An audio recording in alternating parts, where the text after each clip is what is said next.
ಬ್ರೇಕ್ನ ನಂತರ ಬೆಂಗಳೂರು ಫಸ್ಟ್ಗೆ ಮತ್ತೆ ಸ್ವಾಗತ. ಬೆಂಗಳೂರಿನಲ್ಲಿ ಅಂದ ಕೆಡಿಸೋ ಫ್ಲೆಕ್ಸ್, ಬ್ಯಾನರ್ ಮತ್ತು ಕೈಬರಹಗಳಿಗೆ ತಡೆ ಇದೆ. ಆದರೆ ಈ ನಿಯಮ ರಾಜಕಾರಣಿಗಳಿಗೆ ಅನ್ವಯಿಸೋದಿಲ್ಲ ಅನ್ನೋದು ಇಂದು ಮತ್ತೆ ಸಾಬೀತಾಗ್ತಾ ಇದೆ. ಇವತ್ತು ಬೆಂಗಳೂರಿನ ಬೊಮ್ಮನಹಳ್ಳಿಯ ಶಾಸಕ ಸತೀಶ್ ರೆಡ್ಡಿ ಅವರ 40ನೇ ಹುಟ್ಟುಹಬ್ಬ. ಈ ಹಿನ್ನೆಲೆಯಲ್ಲಿ ಇಡೀ ಹೊಸೂರು ರಸ್ತೆಯಲ್ಲಿ ಎಗ್ಗಿಲ್ಲದೆ ಫ್ಲೆಕ್ಸ್ ಹಾಗೂ ಬ್ಯಾನರ್ಗಳು ರಾರಾಜಿಸ್ತಾ ಇವೆ. ಇದು ಬೆಂಗಳೂರು ಹೊಸೂರು ರಸ್ತೆಯ ಅಂದವನ್ನ ಹಾಳುಗೆಡವಿದೆ. ಇನ್ನು ರಾಜಕೀಯ ಪಕ್ಷವಲ್ಲದೆ ಬೇರೆ ಯಾರೇ ಈ ರೀತಿ ಬ್ಯಾನರ್ಗಳನ್ನ ಹಾಕಿದ್ರೆ ತಕ್ಷಣ ಬಿಬಿಎಂಪಿ ಮಧ್ಯೆ ಪ್ರವೇಶಿಸಿ ತೆರವುಗೊಳಿಸಿ ಕಾನೂನು ಕ್ರಮಕ್ಕೆ ಮುಂದಾಗ್ತಾ ಇತ್ತು. ಆದ್ರೆ ಇದೀಗ ಬಿಬಿಎಂಪಿ ಏನ್ ಮಾಡ್ತಾ ಇದೆ ಅನ್ನೋದು ಪ್ರಜ್ಞಾವಂತರ ಪ್ರಶ್ನೆ.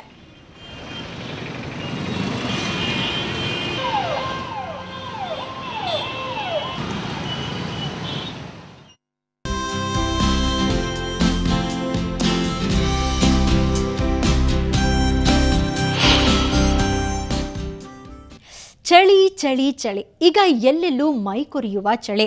ಸಂಜೆಯಾಗೋದೇ ತಡ ಎಲ್ಲರೂ ಮನೆ ಸೇರ್ಬಿಡ್ತಾರೆ. ಇನ್ನು ಚಳಿಯ ಹೊಡೆತದಿಂದ ಕಾಯಿಲೆಗಳು ಹೆಚ್ಚಾಗ್ತವೆ.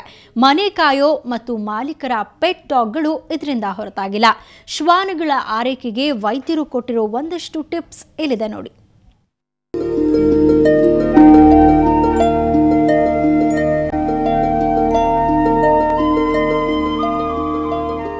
ಪ್ರತಿದಿನ ಮನೆ ಕಾಯ್ತಾ ಇದ್ದ, ಮಾಲೀಕರಿಗೆ ಪ್ರೀತಿಯಿಂದ ಪಪ್ಪಿ ಕೊಡ್ತಾ ಇದ್ದ ಪೆಟ್ ಡಾಗ್ಗಳು ಈಗ ಆಸ್ಪತ್ರೆ ಸೇರ್ತಾ ಇವೆ.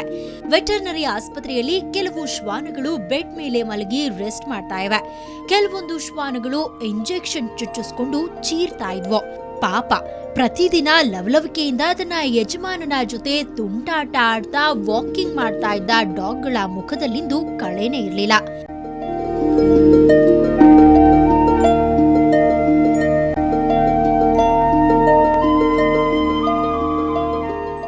ಇದಕ್ಕೆಲ್ಲ ಕಾರಣ ಏನ್ ಗೊತ್ತಾ?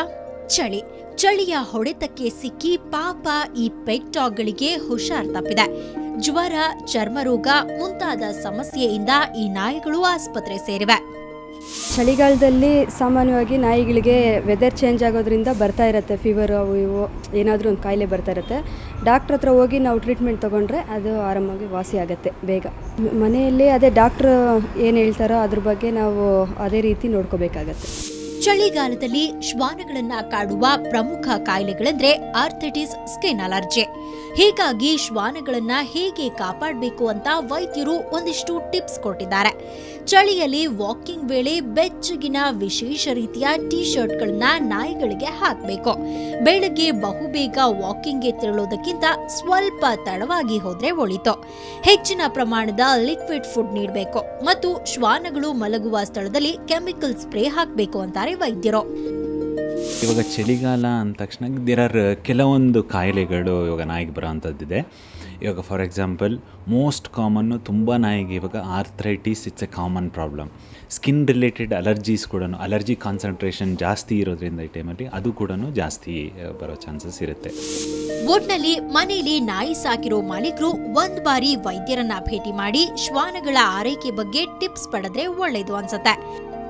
ಚಳಿಗಾಲ ಬಂತಂದರೆ ಸಾಕು, ನಾವು ನಮ್ಮ ತ್ವಚೆಯ ರಕ್ಷಣೆಯನ್ನು ಮಾಡ್ತೀವಿ. ಆದರೆ ನಾವು ಸಾಕುವ ನಾಯಿಗಳ ರಕ್ಷಣೆಯನ್ನು ಮಾಡೋದು ಅಷ್ಟೇ ಮುಖ್ಯ. ಯಾಕಂದರೆ ಈ ನಾಯಿಗೆ ವಿವಿಧ ರೀತಿಯ ಕಾಯಿಲೆಗಳು ವಿಂಟರ್ ಸೀಸನ್ನಲ್ಲಿ ಬರುತ್ತೆ. ಸೊ ಇದಕ್ಕಾಗಿ ಸೂಕ್ತ ವೈದ್ಯರ ಸಲಹೆಯನ್ನು ಪಡೆದುಕೊಂಡು ನಾಯಿಯ ರಕ್ಷಣೆಯನ್ನು ಮಾಡಿ. ಬೆಂಗಳೂರಿನಿಂದ ಕ್ಯಾಮರಾಮನ್ ಮಲ್ಲನ್ ಗೌಡ ಜೊತೆ ಅಂಚನ್ ಗೀತಾ, ಸುವರ್ಣ ನ್ಯೂಸ್.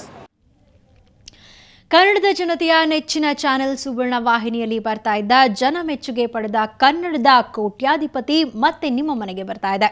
ಹೌದು, ಜನಸಾಮಾನ್ಯರ ಕನಸನ್ನ ನನಸು ಮಾಡೋ ಕನ್ನಡದ ಕೋಟ್ಯಾಧಿಪತಿ ಸೀಸನ್ 2 ಸದ್ಯದಲ್ಲೇ ನಿಮ್ಮ ಮನೆಗೆ ಬರಲಿದ್ದು, ಇದೇ ಡಿಸೆಂಬರ್ 15ರಿಂದ ನೋಂದಾವಣಿ ಪ್ರಾರಂಭವಾಗಲಿದೆ.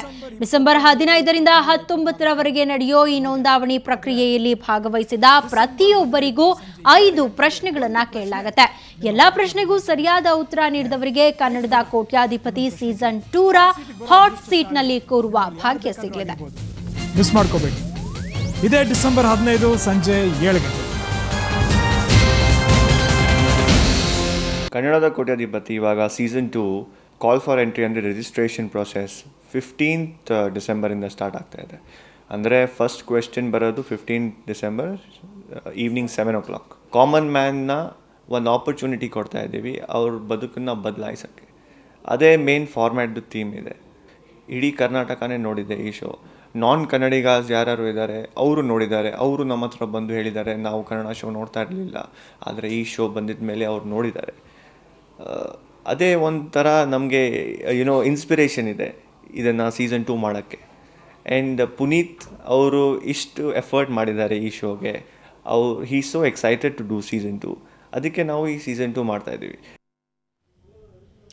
ಇವತ್ತು 12/12/12 ಈ ದಿನವೇ ಮದುವೆ ಆಗಬೇಕೆಂದು ಹಲವಾರು ತಿಂಗಳಿನಿಂದ ಕಾತು ಕುಳಿತವರಿದ್ದಾರೆ. ತಮ್ಮ ಮಗು ಇಂದೇ ಜನಿಸಲಿ ಎಂದು ತವಕಿಸಿದವರಿದ್ದಾರೆ. ಹಾಗಾದ್ರೆ ಬನ್ನಿ ಇಂದು ಏನೇನಾಯಿತು ಅಂತ ನೋಡೋಣ.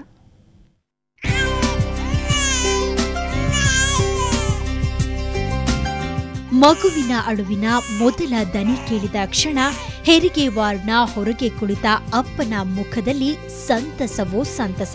ಯಾಕಂದ್ರೆ ಇಂದು ಮಗು ಹುಟ್ಟಿದ್ದೊಂದೇ ವಿಶೇಷವಲ್ಲ, 12/12/12ರಂತಹ ವಿಶೇಷ ದಿನ ತಮ್ಮ ಮಗು ಜನಿಸಿದೆ ಎನ್ನುವ ಹೆಮ್ಮೆಗೆ ಅವರ ಖುಷಿ ಇಮ್ಮಡಿಯಾಗಿದೆ. ಅದರಲ್ಲೂ 12 ಗಂಟೆ 12 ನಿಮಿಷಕ್ಕೆ ಮಗು ಜನಿಸಲಿ ಎಂದು ಕಾದವರಿದ್ದಾರೆ. ಐ ನೆವರ್ ಎಕ್ಸ್ಪೆಕ್ಟೆಡ್ 12 ನಮ್ಮ ಬೇಬಿ ಹುಟ್ಟಬೇಕು ಅಂತ. ಡಾಕ್ಟರ್ ಹತ್ರ ಕನ್ಸಲ್ಟ್ ಮಾಡಿದಾಗ ನಿನ್ನೆ ಬೆಳಗ್ಗೆ ಬಂದು ಡಾಕ್ಟರ್ ಕನ್ಸಲ್ಟ್ ಮಾಡಿದಾಗ ಇಟ್ 15th 18th ಆಗುತ್ತೆ ಅಂತ. ಬಟ್ ಸಡನ್ ನಮ್ಮ ಮನೆಗೆ ಹೋದ್ಮೇಲೆ ಮತ್ತೆ ಪೇನ್ ಸ್ಟಾರ್ಟ್ ಆಗಿ came in. We got admitted 5 o'clock admit ಆದ್ವಿ. And I was expecting that immediate 3-4 hours ನಾರ್ಮಲಾಗಿ ಆಗುತ್ತೆ ಅಂತ. But God's grace was different and the baby is born fantastic date on 12/12/12. I think it's God's grace that my baby ಮೊದಲನೇ ದಿನದಿಂದ ನಮ್ಮ ಬೇಬಿಗೆ celebrity status ಬಂದಿರೋದ್ರಿಂದ ಭಾಳ ಸಂತೋಷ. ಇಂದು ಬೆಂಗಳೂರಿನ ಕೆಲವು ಮುಖ್ಯ ಆಸ್ಪತ್ರೆಗಳಲ್ಲಿ ಜನಿಸಿದ ಮಕ್ಕಳ ವಿವರ ಹೀಗಿದೆ. ನಾಳೆ ಅಮಾವಾಸ್ಯೆ, ಹೀಗಾಗಿ ಅಮಾವಾಸ್ಯೆಯ ಹಿಂದಿನ ದಿನ ಶುಭವಲ್ಲ ಅನ್ನೋ ಕಾರಣಕ್ಕೆ ಕ್ರೇಜಿ ನಂಬರ್ ಕ್ರೇಜ್ ಇದ್ದ ಕೆಲವರು ಶುಭ ಸಮಾರಂಭ ಮಾಡಲು ಹಿಂಜರಿದಿದ್ರು. ಆದರೆ ಚಿತ್ರಲೇಖ ಧಾರಾವಾಹಿ ಖ್ಯಾತಿಯ ನಟಿ ನಮ್ರತಾ 12/12/12 ಎನ್ನೋ ಮ್ಯಾಜಿಕ್ ಸಂಖ್ಯೆಯ ಮೋಡಿಗೆ ಮರುಳಾಗಿದ್ದಾರೆ. 6 ತಿಂಗಳ ಹಿಂದೆಯೇ ಈ ದಿನವನ್ನ ಆರಿಸಿಕೊಂಡು ಮನಮೆಚ್ಚಿದ ಶ್ರೀನಿವಾಸ್ ಎನ್ನುವವರ ಕೈ ಹಿಡಿದು ಸಪ್ತಪದಿ ತುಳಿದಿದ್ದಾರೆ.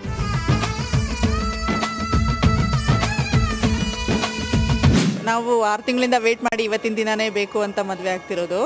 ಇವತ್ತಿನ ದಿನ ಆ್ಯಕ್ಚುಲಿ 12/12/12 ಎಷ್ಟೋ ವರ್ಷಕ್ಕೊಂದ್ಸರಿ ಬರುತ್ತೆ, ಯಾರಿಗೆ ಸಿಗುತ್ತೋ ಇಲ್ವೋ ಎಷ್ಟೋ ಜನಕ್ಕೆ ಅಂತ ನಾವು ವೇಟ್ ಮಾಡಿ ಮುಂದೆ ಅದು ಡೇಟ್ ಇದೆ ಅಂತ ಅವತ್ತೇ ನಾವು ಹಿಂದೂ ಸಂಪ್ರದಾಯದ ಪ್ರಕಾರ ಕೂಡ ನಾವು ಡೇಟ್ ಕೇಳಿದ್ವಿ, ಮುಹೂರ್ತ ಚೆನ್ನಾಗಿದೆಯಾ ಅಂತ. ಸೊ ನಮ್ಮ ಅದೃಷ್ಟಕ್ಕೆ ಮುಹೂರ್ತ ಕೂಡ ಚೆನ್ನಾಗಿತ್ತು, ಹಾಗಾಗಿ ನಾವು ಇವತ್ತು ಮದುವೆ ಆಗ್ತಿದ್ವಿ. ತುಂಬ ಸಂತೋಷ ಆಗ್ತಿದೆ.